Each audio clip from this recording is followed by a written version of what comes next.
Okay,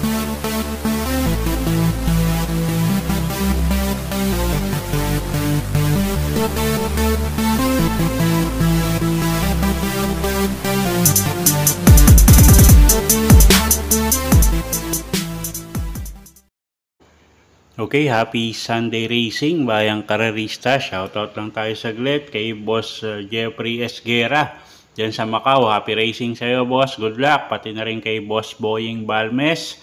Shoutout na rin kay Boss Lourdes Marites ng Luwalhati, Mabagos. Okay, good luck po sa inyo. Happy racing.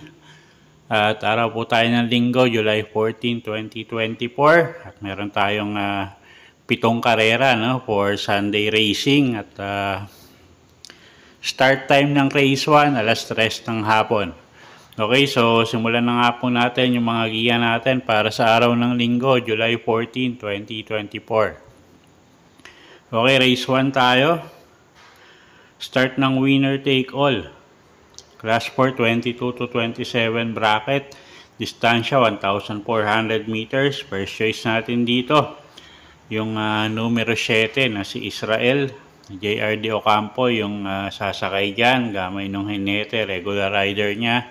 At maganda yung pinapakita ni Caballo, no? At yun nga, nakailang panalo rin to under JRD Ocampo at isang imported horse. So first choice natin yan, numero 7, Israel. Second choice natin yung kalahok numero 9 na si Black Star. AR Villegas naman yung re-renda dyan. Medyo inconsistent lang si Caballo. Pero pag tumakbo ng maayos yan, tingin ko malaki panalo. Medyo maganda rin yung numero niya ngayon. Okay, so sa race 1, first choice numero 7, Israel. Second choice numero 9, Black Star. Okay, race 2 tayo. Class 5, 6 to 10 bracket.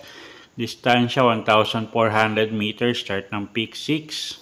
Okay, dalawang dehado yung pili ko rito, no? Kayo na lang magdagdag kung gusto nyo maglagay ng lamado. First choice ko, numero 1, Golden Jaraywa. AP Asuncion yung re-renta dyan. At nakaraan, medyo kinapos lang to. Pero ang lakas ng remate, no? So, tingin ko mag-i-improve yung kabayo ngayon. Mag-aumento. So, first choice natin yan, numero 1. Golden Jaraywa. Second choice natin yung kalahok numero 4 na si Misha. Sasakay naman niya ni CL Advincula. Isang deremating kabayo din at tingin ko baka mapabor yung distansya.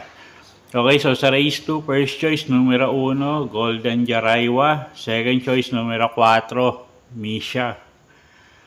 Okay, race 3 tayo. Start ng peak 5. Class 5, 6 to 10 bracket. Distansya natin dito, 1,400 meters. First choice natin, yung kalahok numero 5 na rin na si Kentucky Rain. Diyan Alvin Guse, yung kagabay dyan. At medyo may kababaan na nga sa grupo si Caballo, no? At tingin ko magandang pagkakataon na para nga manalo. So, first choice natin to numero 5, Kentucky Rain. Second choice natin, yung kalahok numero 6 na si National Treasure, si Espare Jr. naman yung sasakay dyan. At medyo tingin ko gumaang din laban yan. So second choice natin yan, numero 6, National Treasure. Okay, so sa race 3, first choice numero 5, Kentucky Rain. Second choice numero 6, National Treasure. Okay, race 4 tayo, start ng peak 4. Class 4, 28 to 33 bracket. Distansya, 1,400 meters. Okay, anybody's race to, no? First choice natin dito, yung couple entering numero 1, American Paria at Sabawani. At si American Paria pwedeng isunod, si Sabawani pwede sa unahan to, no? So, sila yung first choice natin dito. Second choice, yung kalahok numero 9, couple entering Mahusay Ay at si Agaron. At parehas deremating kabayo at medyo maganda yung post position nila. So, second choice natin yan. At third choice natin, yung kalahok numero 7 na si Shanghai Silk. Sasakay naman ni Jeff Bakaygay. Okay, so sa race 4, first choice numero 1, couple entering American Paria at Sabawani. Second choice, kalahok numero 9, couple entering Mahusay Ay at Agaron. At third choice natin, numero 7, Shanghai Silk. Okay, race 5 tayo. Class 5 placers. 1,400 meters ang distansya. First choice natin dito, kalahok numero 1, My Dear Magnolia. Sasakay ni Jan Alvin Guse. At pag naka-solo air ito, tingin ko malaki panalo, no? So, first choice natin yan. Second choice, kalahok numero 2, You Never Know. Kelvin Abobo naman yung re-renta dyan. At pwedeng pangdehado rito, no? Yung kalahok numero 4 na si Time for Music. Okay, so sa race number 5, first choice, kalahok numero 1, My Dear Magnolia. Second choice, entry number 2, You Never Know. At pwedeng pangdehado kung kursunada nyo yung kalahok numero 4 na si Time for Music. Okay, race 6 tayo. Penultimate race, class 5, 11 to 15 bracket. Distansya 1,400 meters. Isa na naman anybody's race. First choice natin dito, kalahok numero 2, couple entering Animo Lasal at Caraga Wonder. Isang de bandera, isang pwedeng isunod. So tingin ko medyo parehas may panalo tong couple entry na to, no? First choice natin yan. Second choice natin, yung kalahok numero 9 na si Hot Rat Hearts. YL Bautista naman yung re-renta dyan. At tingin ko nagsilbing batak lang yung huling takbo nito. At third choice natin dito, yung kalahok numero 4 na si Jengs Had Enough. Okay, so sa race 6, first choice, kalahok numero 2, couple entering Animo Lasal at Caraga Wonder. Second choice, kalahok numero 9, Hot Rat Hearts. Third choice natin, entry number 4, Jengs Had Enough. Okay, race 7 tayo. Last and final race for the day. Class 5, 11 to 15 bracket.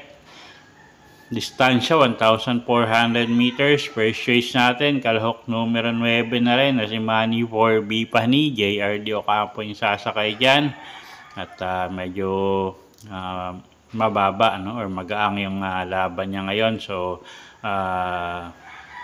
tumakbo lang maayos. Tingin ko malaki panalo. Second choice natin, yung kalahok numero 7 na si Heavyweight. Sasakay naman yan ni Alison Pabilik. At gamay ng hinete. Pwedeng iuna, pwedeng isunod. At siya nga yung second choice natin. At third choice natin, pangdehado, yung kalahok numero 5 na si Monrobian Bell. Sasakay naman yan ni EL Blanca Flor. Okay, so sa race 7, first choice nga, kalahok numero 9, Manny 4B Pani. Second choice, entry number 7, Heavyweight. At third choice natin, numero 5, Monrobian Bell. Okay, so yun po yung mga giya natin para sa araw ng linggo, July 14, 2024. Sana po yung makatulong sa pagpili nyo ng mga tatayaang kabayo. Inulit ko po, kayo pa rin po masusunod kung saan nyo itataya yung pinagpaguran yung pera. Good luck po at happy Sunday racing, bayang karerista.